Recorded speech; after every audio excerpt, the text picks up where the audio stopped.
What up, dudes? You know, I don't actually loot run that often. I mean, that's obvious if you look at my ruble count. But I am a Tarkov no-lifer gamer loser, so I do have what I consider some valid opinions. Therefore, I know some of the best loot runs to utilize early wipe. Some of these loot runs require keys, so I will make this video in two parts. One for the no-key loot runs, and one for the loot runs with keys. Dude, that scav is drippy, dude. Oh my god. First off, my no-key loot runs. You can do these at day or night, whatever you're more comfortable with. If you're relatively dookie at combat, and by that I mean you're losing fights to an AK Timmy when you have a meta HK, look no further than Interchange. My Interchange loot run is utilized by plenty of people, and it will have you scrounging for hideout scraps and ollie. At the beginning of wipe, all the hideout crafting items and hideout required items spike in price, and thankfully they spawn in that beautiful green side of Interchange. The benefits of this loot run is you can make 400k to 1.5 million per loot run. It just depends if Daddy Nikita loves you or not. Really, the most dangerous part of this run is just getting into ollie. There is no good entrance really, they all leave you pretty exposed. Your best bet is just bomb rush into ollie. Once you're in it, you can avoid everything by tactically moving around the area. I should have prefaced this by saying map knowledge is required. Alright, let me show you the run. Alright, welcome to Interchange. I'm going to be doing all these raids offline, and I won't really be looting anything to save time. So, basically, we gotta make our way to ollie, which is the right side of Interchange.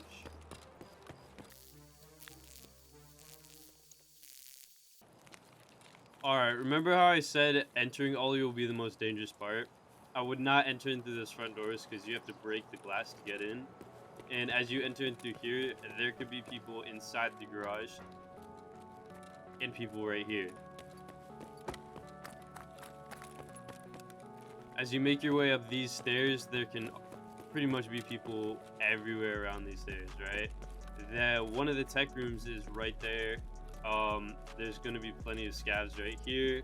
So if you do not want to fight, I recommend just running, sprinting over here, and fucking crying while entering this room right here. Right, this is a little office space. This room right here is locked, so I wouldn't try for that, but there is computers in here. There's computers in here, and that you'll find your tech room for. As you enter an ollie, every single shelf in this area can have something on it. I mean these shelves, and I mean these shelves, and I mean these shelves. So run around all over ollie looking for as much stuff as you can find. Like there's propane right here, propane right there.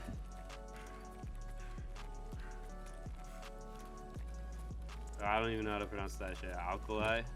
Yeah. There's a couple little spots that have a little bit of loot areas, I guess you could call it, where you get stuff like toolboxes. And there's a couple kiosks in the ollie area with computers, so I would look for those, and you can get computer parts in those too.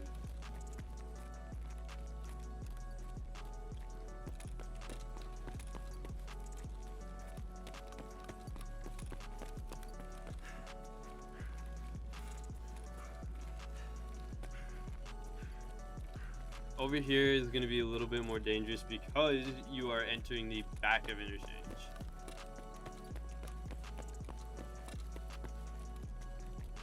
There's a couple hidden loot spots in this general area, and I'll show you where they are. Toolbox right here. You could come into the back here where there's offices, but it's a little dangerous. But if you come in here, there's computers in here.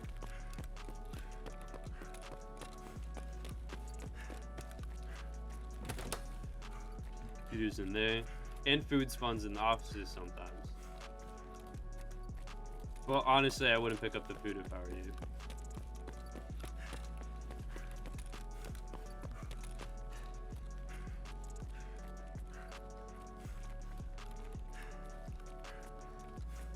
As you are exiting Ollie, look to the right.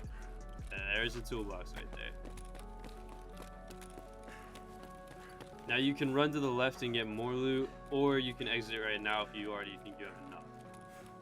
Now, there's a right way and there's a wrong way to do this.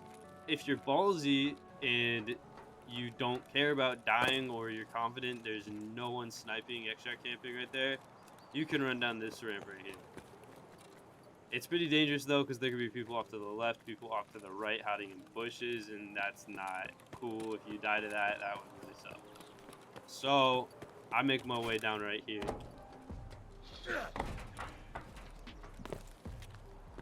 And that way you can progressively peek outwards, and if somebody shoots at you, you're not exposed on a ramp and you can find cover, because combat's all about, you know, getting cover.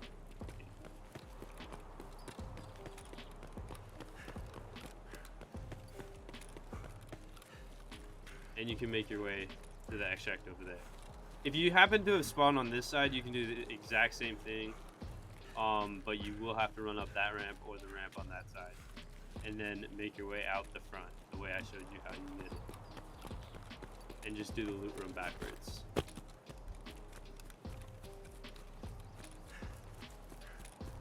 The extract on this side, Embercom checkpoint, is right there.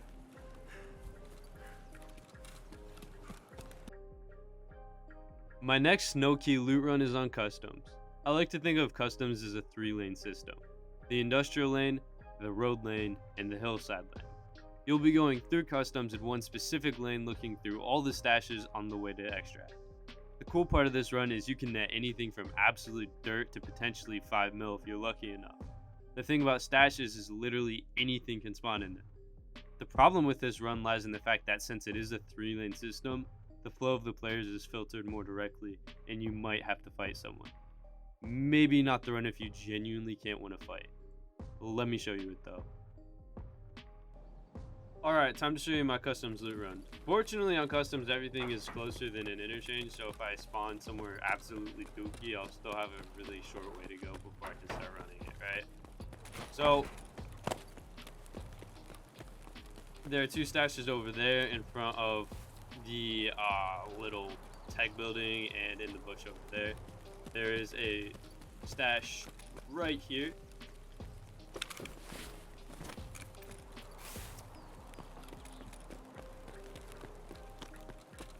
There's a stash over here in this bush. I shall show you.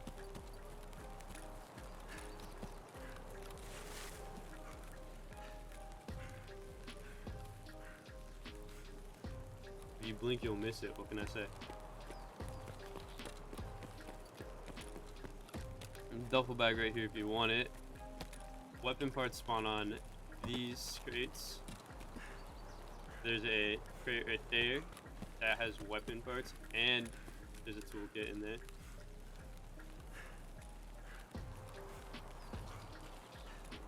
Now, so I really wouldn't recommend looting this stash up here, because I've been sniped way more times than I'd like to admit trying to loot this thing, so. But I'll still show you it anyways if you have the balls to do so.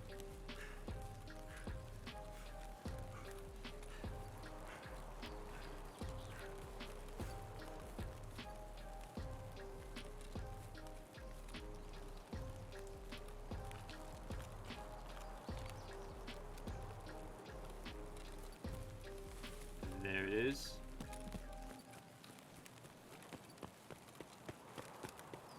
Now coming up here on this side of the hill, there's a stash in this woody area that is relatively hard to find if you don't know how to find it. So I'll show you how to find it.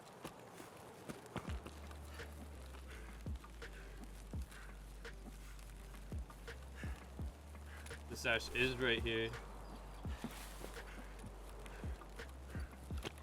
And if you follow this road down here to where these 2 rocks are, you just run straight into the woods to the left,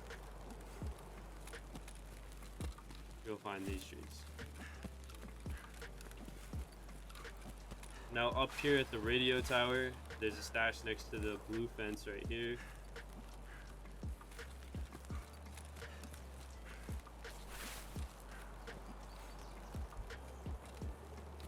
And over here in the bushes, there's a stash.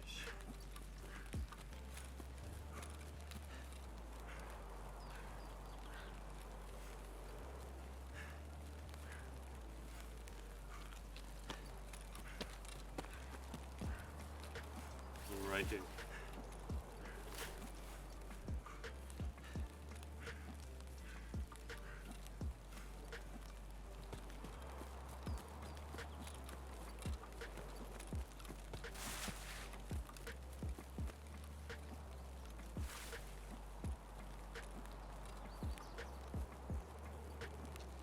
Now, very rarely, some cool items can spawn on top of a crate in this red crate, or not the crate, but that box right there. So I just crouch down and look in there. Sometimes you can find a Saliwa, which is a great way to finish that very first task, where you need 3 Saliwas. I actually, on my first wipe, found my first Saliwa there, so I definitely checked that spot. There's a stash up here at this radio tower, right here. Now this one's a little tricky to loot, but just look right at it and then down until you find it.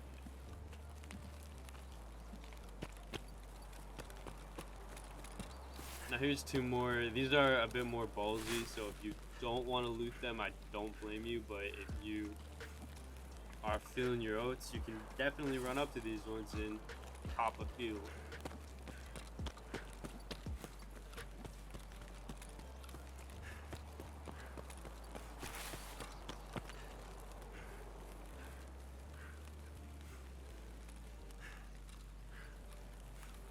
First one is right here next to gas station at this little crack in the fence right here.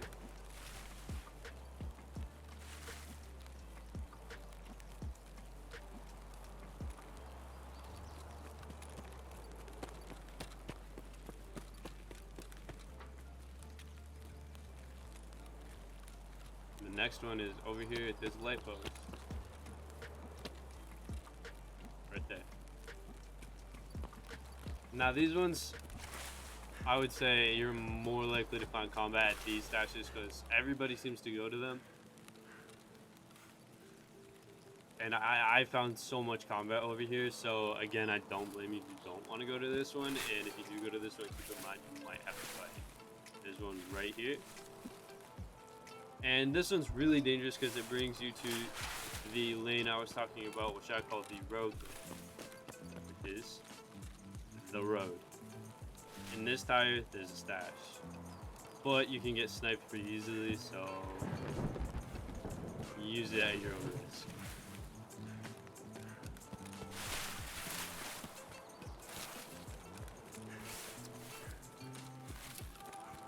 The next stash is in this blue crate coming up here.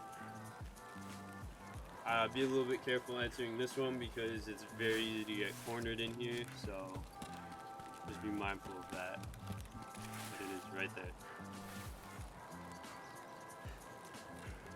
That's pretty much all the stashes on customs, and once you've looted all of those, you can run straight to extract. My next loot runs, I'm going in to acquire keys. I'm not going into raid to show you them because if you have the key, you know where you're going. If you bought a key and didn't know where to go for it, you're an idiot. The first place you can loot with keys is dorms. When you spawn into customs, wait a bit, then run into dorms. There's a decent chance no one has dorms keys, and all the not so juicy loot is yours. Even better if you have a marked key though. Secondly is Health Resort, but this one is really dangerous. Everyone runs there with good gear, and it doesn't matter if you go day or night. If you go daytime, you have to face the chads. If you go night, you have to face the rats, so pick your poison. Don't ask me about raider farming or anything like that because we are talking about loot runs, not farming kills. Everyone loves not being broke in Tarkov, so if I helped you gain a ruble or two, maybe consider subscribing. If you made it this far, it means you value my opinion, and that means I love you. So maybe leave a comment and I'll respond. I am a small content creator, so every little bit helps. Thank you for watching, and peace out.